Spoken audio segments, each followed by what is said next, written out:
Good afternoon, YouTube. This is Chuck. Got another story for you today. It's Monday, December 18th, about 2 o'clock in the afternoon, and this will be a firefighter story. It's a little cloudy today. I think that should make the light actually a little bit better for videoing. But the story I got for you today actually happened at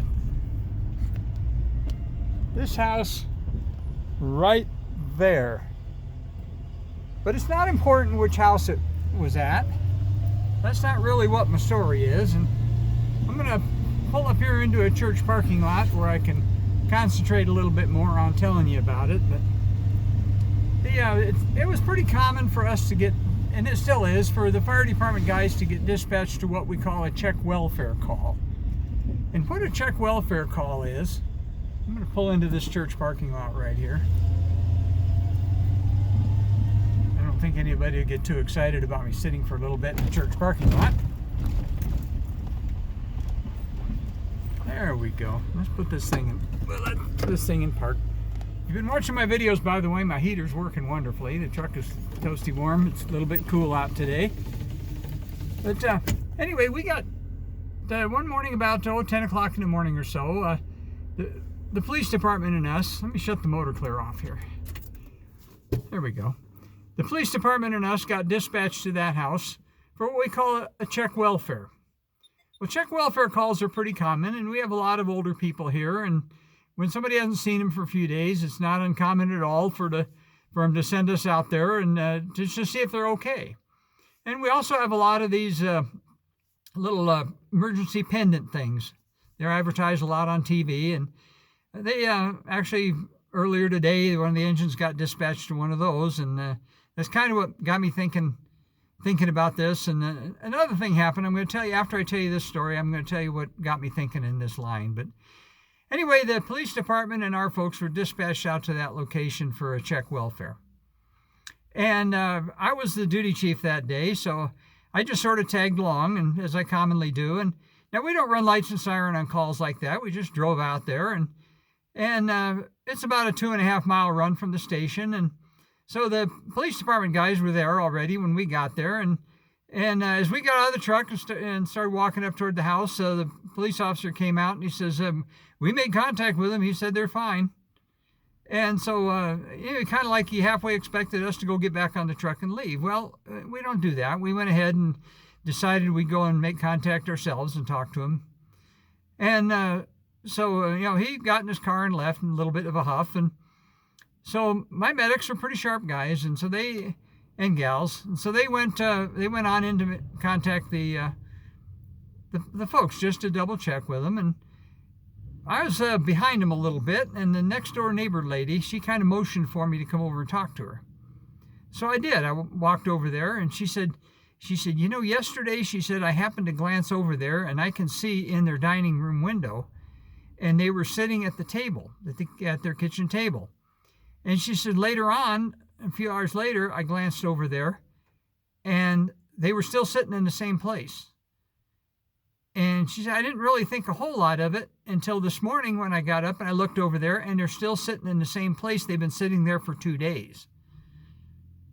Okay, well, that's it's pretty significant. So anyway, I went inside, and sure enough, when the medics went in there and asked them how they're doing, and the door was unlocked, by the way, and when the police officer told us he went up and knocked on the door, and they didn't acknowledge that he was even at the door, so he tried it was unlocked, so he just walked in. Well, we did too. And so our medic, he contacted the gentleman and, asked him how things are, and he said, everything's okay. And so then he asked the wife, and the wife didn't say anything. She just had kind of a blank stare.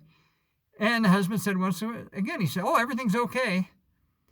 Well, that was a clue. And the other thing they noticed right away is there's pretty strong odor in there, and they obviously had been sitting there for a while because they both apparently soiled themselves, and they were sitting there in their own waste. And so so in the process of one of the things we try to do when we try to determine whether somebody's really mentally with it is we ask them questions relating to a person, place, time, and events proceeding. And that's where that's where you ask somebody what their name is, and generally people are going to know their name. And so I asked him what his name was, and he told us. And so we tried. One of the other medics asked the wife what her name was, and the husband immediately answered with her name. Well, she didn't say a word. She just sat there, almost catatonic. And so, then asked him if he knew where he was, and he said, "Well, yeah, I'm at my house." And then they asked him, "Can you tell me what day it is?" Well, they had no idea what day it was. And a lot of times to determine events preceding, one of the questions we ask, and those of you that have ever been through this, we ask who's the president is, because a lot of times they'll won't have any idea. They'll tell you that maybe 2-3 presidents ago. But so anyway, what we determined right away is that they knew they were oriented to person and place, but they had no idea what time it was, and they had no idea how long they'd been there. One of the troops went and opened the refrigerator, and there was hardly any food in the refrigerator. And so, they apparently had been sitting there for a long time. So I got back on the radio, and I called the dispatcher back and asked her to send the police back and send the police supervisor as well. And so and then we called for an ambulance, and we had a really hard time convincing them because, we don't have the authority to grab people and force them to go to the hospital. There's a word for that. It's called kidnapping. And we can't do that. So sometimes it's really difficult to get these people to agree to go. So, part of what we did is we contacted our base station doctor, and in those days it was by radio, and now most of the time they use cell phone. But anyway, we held the radio over there where the base station doctor told them. He said, "Yeah, we think you probably need to come see the doctor, and we think your wife probably needs to come see the doctor." And so finally, it took us a while, but we finally convinced them to go ahead and go in. And the next step, of course, would be the law enforcement to send them in for psychiatric evaluation. But that's a long process as well.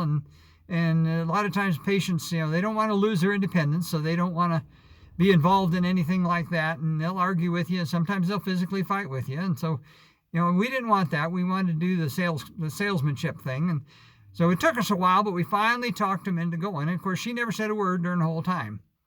And it was the husband, but both of them were totally out of it. They had no idea where they were at. They had no idea when they'd eaten last. As I said, they'd gone to the bathroom right there where they were sitting, and they'd been there for who knows how long. So we finally got them loaded up and got them transported by ambulance to the hospital. And of course, the ER doctors immediately, they ordered up a psych evaluation for them. Make a long story short, they never went back home. They were immediately transferred to a facility, and our part of that was done once we turned them over to the ER physician. And so all we knew is that they were not able to take care of themselves, and they were not able to go back home again, and that was kind of the end of that. But those kind of stories, unfortunately, in retirement towns are a little more common than you might think. And what got me thinking about this story today was my wife has a friend that lives down in the Phoenix area, and my wife's known her for, 40, 45 years or something like that, long before my wife ever met me. And they've been kind of best friends, and she's been divorced for 40 years and lived by herself, and she's been having some issues lately, and even my wife said when she talked to her on the phone, she sometimes didn't make a lot of sense. And so she finally decided to go to the doctor, and she went to the doctor's appointment, and they immediately detected that there was something going on there. And so they told her she needed to follow up with a different doctor. And so she's pretty good about going to the doctor when she's supposed to. And so anyway, so she went to a doctor that specialized in dementia. And what he came up with, his diagnosis, was absolutely shocking. He told her that she was in first stage dementia, and that she needed to stop driving. She needed to sell her car, sell her house, and move into assisted living because she was not going to get any better. He was very blunt about it and very straightforward. And I personally would have appreciated that. But as you can imagine, she's still with it enough to realize the ramifications of that. And she called my wife up, and she was crying to her about it.